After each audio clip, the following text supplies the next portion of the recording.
So here we are in the $200,000 LC500 Lexus. So we're just going to take a quick look, talk about the interior, see how it is before we take it for a spin. Now let's start with this color. I don't know why Lexus chose poo colored brown or off-white, whatever you want to call it, but I don't like it. Some people might.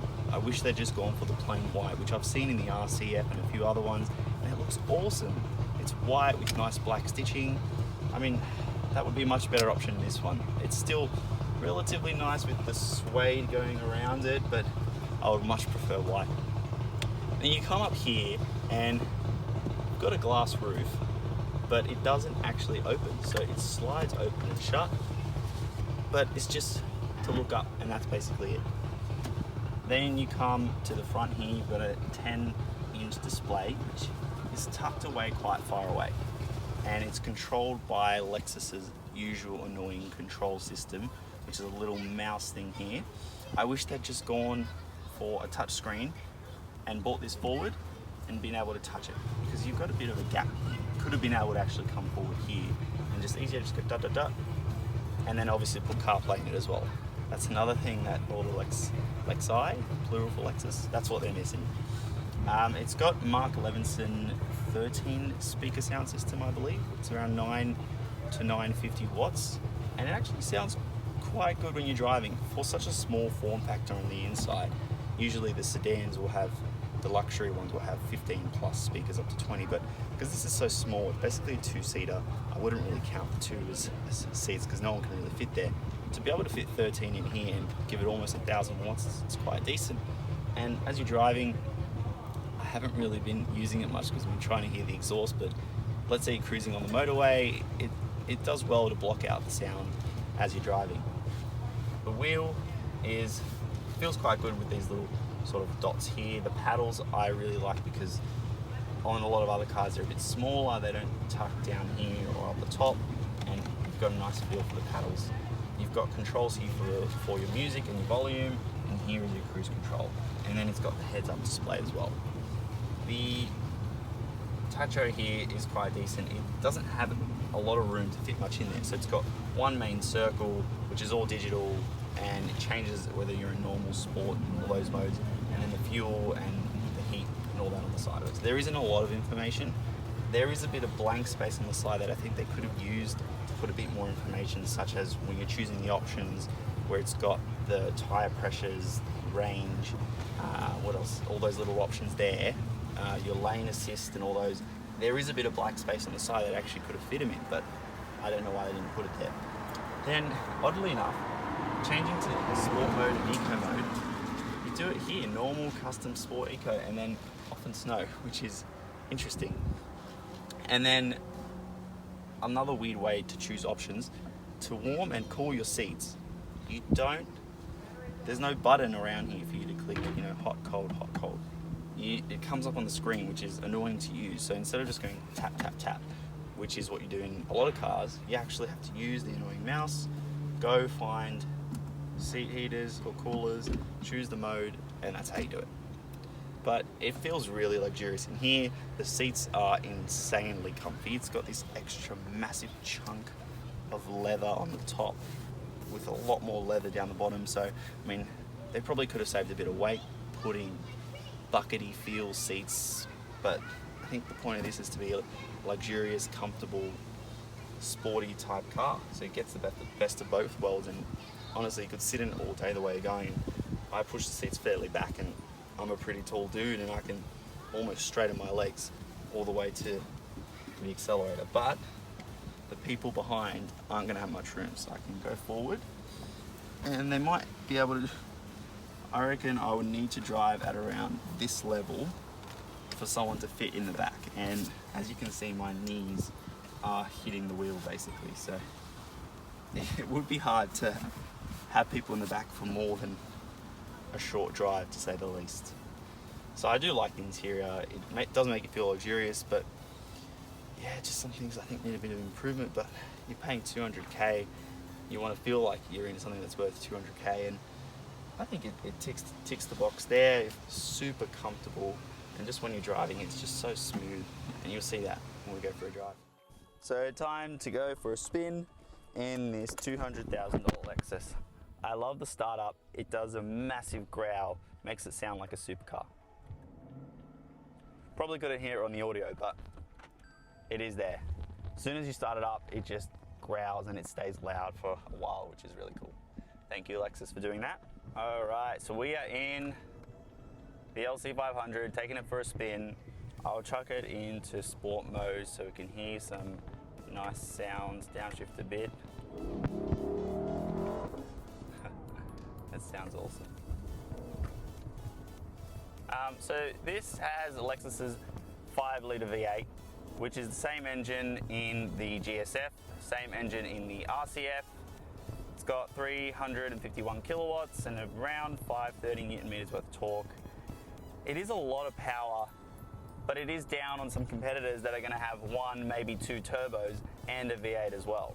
But I think that's a good experience about it. You get a naturally aspirated V8, you have no turbo lag, and it's just classic. Like, you can't go wrong with a naturally aspirated V8. There's barely any of those left. So nice work to Lexus for keeping it simple, going strong with this V8 that they've been doing for over 10 years, I think. It just sounds unreal. So with that sound, the GSF, we had that recently, and it roars quite loud. It's got a nice note to it. I think it's enhanced a little bit. This one is the same, if not better. So it does have that roar, but it has a raspier, crispier sound towards the end. And as soon as you go for it, give it a bit of a hit, as soon as you rev it up to 7,000 and then change gears, you hear a slight little snap, which is sort of, I call the supercar snap.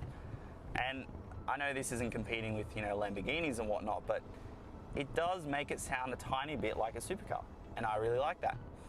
Although, I do wish it had more pops. It's barely got any. It's got a tiny bit if you're lucky. When you're downshifting, on that note, when you're downshifting, it will rev match, which is awesome, and then make the exhaust give it a bit of a, obviously, louder sound, but it doesn't pop, it doesn't crackle. That's what we want. We want the V8 to be roaring, do the supercar snap, and then pop, pop, pop, pop, pop. So that would be my only recommendation for this exhaust. It does have plenty of power, although it is down obviously compared to the competitors with turbos, but the only reason why it's lacking a bit of power is because of its weight. It weighs almost 2 tons, so the power to weight ratio isn't that great. It does 0 to 100 in 4.7 seconds, I believe, which is not as quick as the competitors, but again, this is more of a luxurious car that's comfortable, that you can drive anywhere, take on long trips, and I think that's the sort of appeal for it. When you're buying a 200k car like this, it has plenty of power to have fun, but not racetrack type sort of car and that sort of power and torque figures that you're pulling there. It does have massive rear wheels, 275 millimeters wide and 245 on the front, but 351 kilowatts is going straight to the rear wheels. So I've found a lot of time, as soon as you full throttle, so this goes against the argument that it needs more power. When you go full throttle, it just loses traction. Even on a dry road, it sort of feels like it's aquaplaning in sometimes, and the little orange traction button, traction warning light, I should say, does come up a fair bit often, which can get a bit annoying seeing it. But so just a note, it does that caution approaching school zones, even when it's not school zones, which is the most frustrating thing in the world. It beeps like crazy, it warns you like crazy. Apparently you can turn it off, which I'm still trying to figure out how to do, somewhere in the navigation settings. But yeah, back to my point about this car. Beep, beep, and it's going to say you have entered a school zone, and then it's going to say you have left the school zone in about 10 seconds. Wait for it.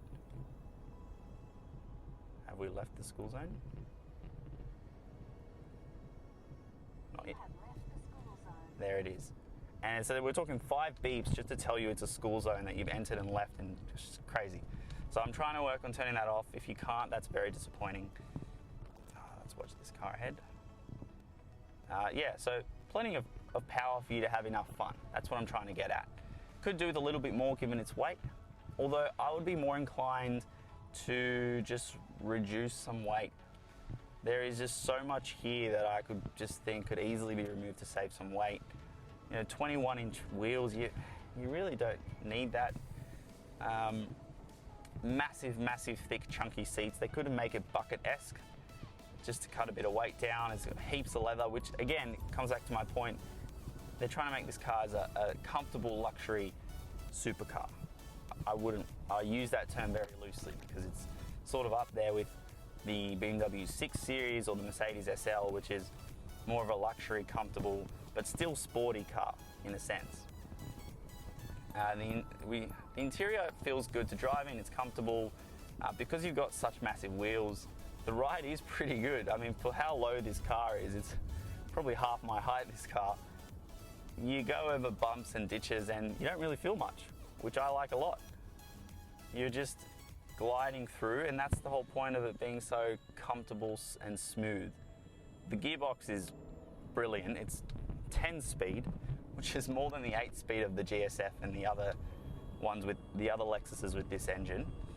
On the motorway, you can't hear anything at all. Oh, there's the GSF right there.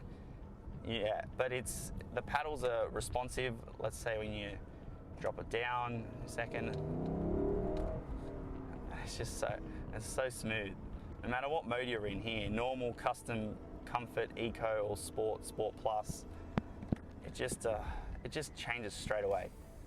In manual or auto you can't really tell much because it's got so many gears, it's always changing, but in manual mode, it goes boom, down a gear and up. Oh, we have another school zone warning. Apologies, viewers, for the annoying million beeps that we're about to get. Yeah, given the weight of this car, taking it around some windy roads, you can start to feel the weight a bit when you're going around corners. Thanks for the beep. There it is. Yeah, so it handles itself quite well, given that it's rear-wheel drive and it's got so much power, no turbo lag, but it's just that weight that holds it back a little bit. But apart from that, it does well for something, yes, okay, we've left the school zone. It does well for something that weighs 2 tons. You wouldn't expect it to be so nimble given its form factor. But I think that's the surprising thing about this car is you've got so much power and so much weight, but they just work well together. I think they've got a good balance. Potentially some slight weight reduction would help, and potentially a tiny bit more power, but again, you're pulling 351 kilowatts in a rear-wheel drive, naturally aspirated car. So a bit more power you wouldn't be able to control this thing. And lucky you can barely control it now as you go. It's nice. It's not as good in the lower end. You need to sort of get into manual, rev it up, dunk into, there we go, 4,000 or 5,000. And that's where you get your most fun. Because it does peak at the higher end. But I've had a lot of fun driving this. It's super comfortable. It's super, oh, we've got a few bumps here. Smooth. So we go over those bumps and you barely feel them. Like, yeah, I've been driving this as a daily and it honestly feels quite good. I mean, if I had 200K, like it's a lot of money to spend. It just depends what you're after. If you're after a supercar slayer, then go get a GTR. But if you're after a comfortable, luxurious sort of car, I would take this over competitors out there that don't have as much power, are big, but they're comfortable, and that's what you're after. Oh, we're gonna get a bit of...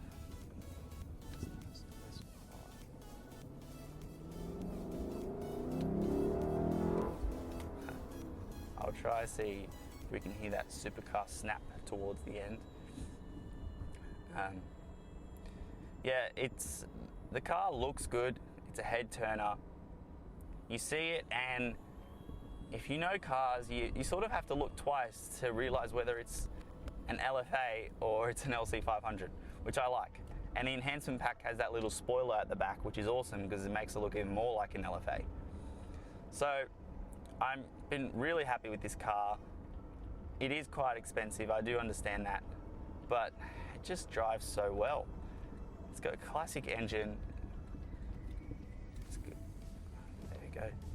Got a classic gearbox that just, school zones again, my gosh. That annoys me. I need to turn that off ASAP. Yeah, I've been really happy with it. I think see, downshift and it just rev matches. That's something I love about this, which the other ones don't do, is the rev matching. It just, it does the rev matching so well, so well.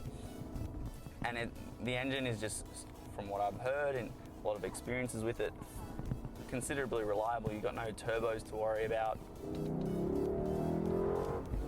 And it just revs so high, it just goes and goes and goes. Could go till 7,500 with no dramas whatsoever. I wouldn't really call it a track beast. I would be too scared to take this on the track, given that I want to be driving this comfortably and luxuriously every day if I did have one. But it feels really good. It looks really good, especially in this Maroni color. You look at it and think, ooh, potentially a Ferrari.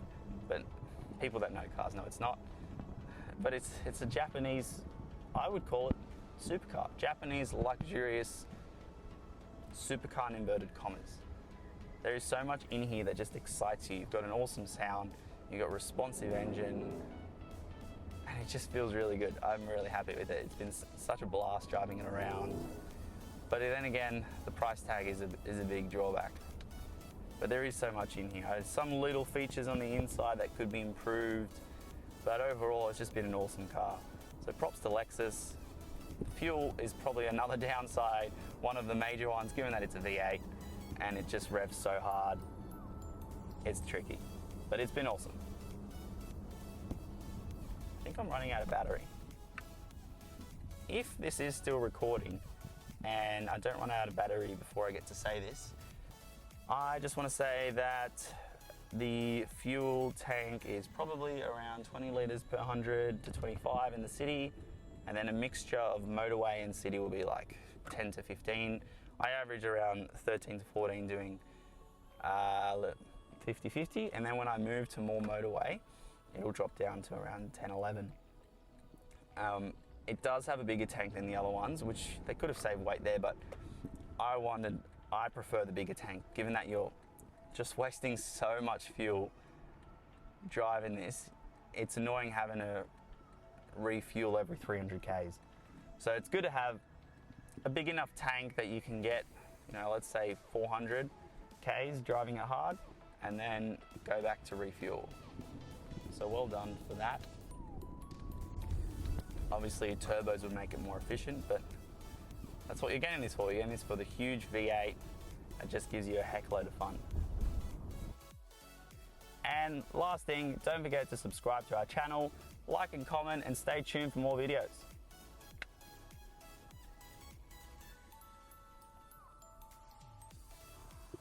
Drive support settings. I found out how to turn off the stupid school zone beep. You go into setup, navigation, detailed navigation, and then driver support information. And it's got red light camera, speed camera, average camera, school zone, and they're all on. Just turn them off. Just do it. Save yourself going crazy by listening to those million beeps that you've heard throughout this video. And if you've got one of these or are gonna get one of these, go straight to driver support information and just turn every single one of those off. It is the most annoying thing in the world. And if most people use Waze now anyway, it's going to tell you where the cameras are, or if you're in your local area, I presume you know where the cameras are. So just go onto driver support information and just go off, off, off, off, off. Save yourself all that annoyance. Anyway, that's the last thing I'll say.